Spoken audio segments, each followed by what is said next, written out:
आज सुबह गोरखपुर में पंडित हरशंकर तिवारी के हाथे पर ईडी की टीम आधा दर्जन गाड़ियों के साथ और दर्जन भर से अधिक अधिकारियों के साथ पहुंची। उनके पुत्र विनय तिवारी के खिलाफ बैंक घोटाले को लेकर के जांच करने पहुंची थी।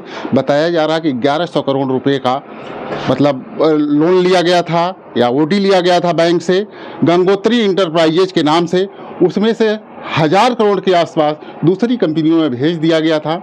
इसी को लेकर के ईडी की टीम आई थी और देर शाम तक वो जांच पड़ताल करते रहे। इस दौरान कुशल तिवारी और विनय तिवारी के समर्थक सपा के कार्यकर्ता मौजूद रहे, हंगामा भी करते रहे।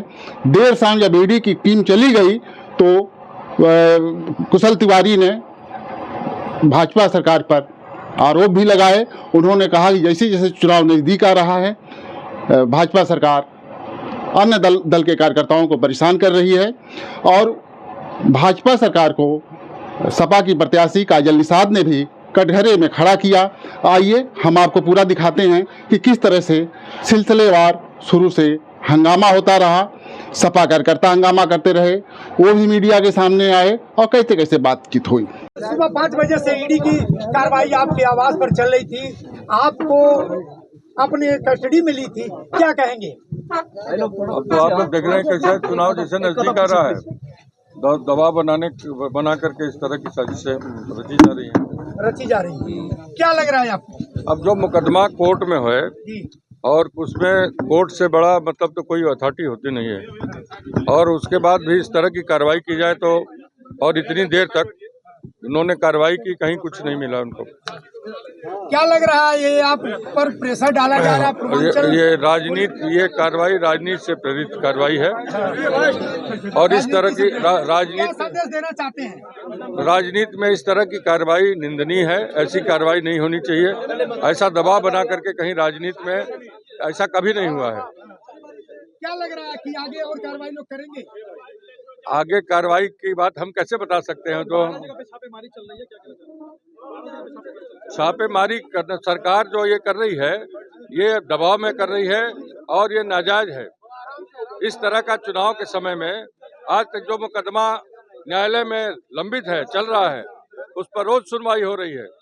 समाजवादी पार्टी के कुछ नेता जो कि जिलाधिकारी से मिले हैं और ज्ञापन सौंपे हैं और आपके समर्थन में गेट पर काफी देर से बैठ करके वो लोग इंतजार कर रहे हैं, क्या कहना चाहेंगे? हमारे साथी हैं, हमारे सहयोगी हैं, तो ये चीजें देखो नाजायज, ये प्रजातंत्र में ये जो चीजें हैं और ये अगर किसी संस्था को हथियार बना करके राजनीति से को प्रभावित किया जाए तो ये बात गलत है। ये दबाव में कर रही है और ये नाजायज है। इस तरह का चुनाव के समय में आज तक जो मुकदमा न्यायालय में लंबित है, चल रहा है, उस पर रोज सुनवाई हो रही है। समाजवादी पार्टी के कुछ नेता जो कि जिलाधिकारी से मिले हैं और ज्ञापन सौंपे हैं और आपके समर्थन में गेट पर काफी देर से बैठ करके वो लोग इंतजार कर रहे हैं, क्या कहना चाहेंगे? हमारे साथी हैं, हमारे सहयोगी हैं, तो ये चीजें देखो नाजायज, ये प्रजातंत्र में ये जो चीजें हैं और ये अगर किसी संस्था को हथियार बना करके राजनीति से को प्रभावित किया जाए तो ये बात गलत है। समाजवादी पार्टी के राष्ट्रीय सचिव हैं विनय शंकर तिवारी जी, उनके घर पर ईडी की छापेमारी चल रही है। आप लोगों की भी यूनिट यहाँ पहुँची है, क्या कहना चाह रही हैं? देखिए, पार्टी के राष्ट्रीय सचिव तो ये है। दूसरी बड़ी बात ये है कि ब्राह्मण समाज के बहुत कद्दावर नेता है, बहुत बड़े नेता है और उनके आवास पर छापा पड़ना ये बहुत ही निंदनीय कार्य है, क्योंकि भारतीय जनता पार्टी सरकार जो है वो डरी हुई है। उन्हें अच्छी तरह से पता है कि 2024 में उनका टुकड़ा साफ होने वाला है। उन्हें अच्छी तरह से पता है कि उन्होंने इस 10 साल में जो ब्राह्मण समाज पर अत्याचार किया है, जो इन्होंने बहुत बड़े बड़े ब्राह्मण समाज के नेताओं पर और कद्दावर लोगों पर जो एनकाउंटर जो करवाए हैं, ये उन्हें अच्छी तरह से पता चल गया है कि जब ये समाज हमारा साथ नहीं देगा तो हमारा टुकड़ा साफ हो जाएगा। और अब ऐसा ही होगा, क्योंकि देखिए ईडी वाले जो है वो तो किसी नेता के तोते हैं भाई, जो नेता बोलेंगे वैसे ही वो भी मिट्टू मिट्टू बोलेंगे। मैं ये कहना चाहती हूँ कि गोरखपुर से आजमगढ़ तक का जो एक रोड बन रहा है, मात्र 90 किलोमीटर का रोड है, वो मात्र 90 किलोमीटर का, और बन कितने में रहा है? 6,000 करोड़ में। कितने में? 6,000 करोड़ में रोड बन रहा है, अभी तक भी नहीं बना है। तो फिर ये घोटाला नहीं है? वहाँ पर ईडी क्यों नहीं छापा मार रही है? दूसरी एक बात है कि नौसर से लेकर बनारस तक जाने वाला जो रोड है, कॉन्ट्रैक्ट हुआ था मात्र 3 साल में वो बनेगा। आज 10 साल पूरे हो गए, आज भी वो रोड नहीं बना है। ये घोटाला नहीं है? वहाँ तो ईडी छापा नहीं मारेगी।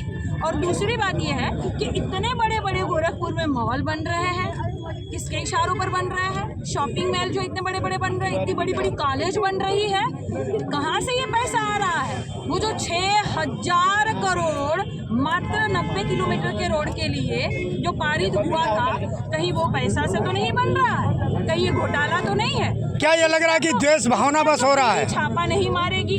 और जो ऐसे वरिष्ठ नेता है जो भारतीय जनता पार्टी का विरोध करेंगे, तो भारतीय जनता पार्टी वाले सोचते हैं कि हम अपने वॉशिंग मशीन में उनको बुला लें। और भी जो हमारे जो पार्षद लोग हैं वहाँ पर भी ये धमकी देते हैं कि ईडी का छापा मारेंगे। हमारे जितने नेता हैं वहाँ पर ये धमकी देने का काम करते हैं। समाजवादी पार्टी इसको लेकर के कहाँ तक जाएगी? समाजवादी पार्टी डरने का काम नहीं करती है। राष्ट्रपति महोदय जी को ज्ञापन सौंप दिया गया है और हमने कहा है कि मामले की जांच करवाइए। ये बहुत ही निंदनीय कार्य है कि अगर विपक्ष का कोई नेता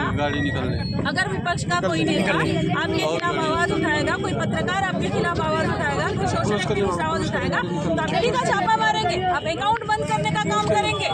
सूबे का मुख्यमंत्री, भारत सरकार का वित्त मंत्री, सारे लोग बैठे हैं और ये गंदी हरकत हो रही है जिससे लोकतंत्र समाप्त हो रहा है।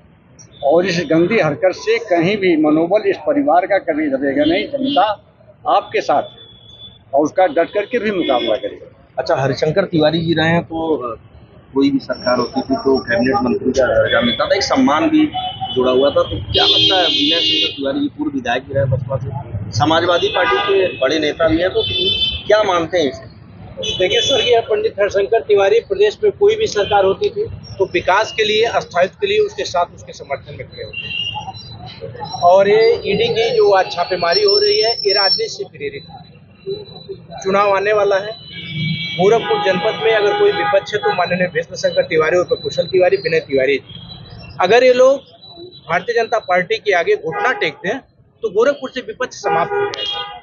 ये सिर्फ विपक्ष समाप्त करने की तैयारी हो रही है। ये लोकतंत्र की हत्या है, बहुत ही घिनौना कृत्य है आज इस तरह से, जिस तरह से छापेमारी की जा रही है। आपको क्या लगता है जी कि मतलब ये जो कार्रवाई है वो एक तरफा हो रही है या जी प्रेरित राजनीति? ये कार्रवाई एक तरफा है और राजनीति से प्रेरित है। जो मामला 1 साल पहले से न्यायालय में है, वो व्यक्ति किसी भी प्रकार का दस्तावेज अपने घर पे रखेगा।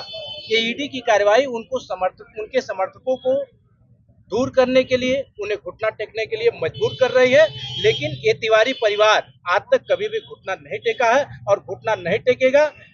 जमकर इसका संघर्ष होगा। इसके लिए हम लोग सदन से लेकर सड़क तक लड़ाई करेंगे। खलीलाबाद के पूर्व सांसद रहे भीष्म शंकर तिवारी ने कहा कि भाजपा सरकार प्रतिशोध में काम कर रही है। जैसे जैसे लोकसभा चुनाव नज़दीक आ रहा है, वो विपक्ष की आवाज़ को दबाना चाहती है, विपक्ष के प्रत्याशियों को हतोत्साहित करना चाहती है। इसी सिलसिले में उसने आज ईडी को भेजा था, लेकिन कुछ उनको मिला नहीं, ना कुछ मिलेगा, क्योंकि वो प्रतिशोध की राजनीति करते हैं। जनता उनको सफल नहीं होने देगी। इसी तरह सपा प्रत्याशी काजल निषाद ने भी भाजपा सरकार को पर कटघरे में खड़ा किया और कहा कि भाजपा जो है विपक्ष को खत्म कर देना चाहती है। कैमरामैन प्रज्ञान के साथ डॉक्टर सिंधु कुमार मिश्रा, TV9 गोरखपुर।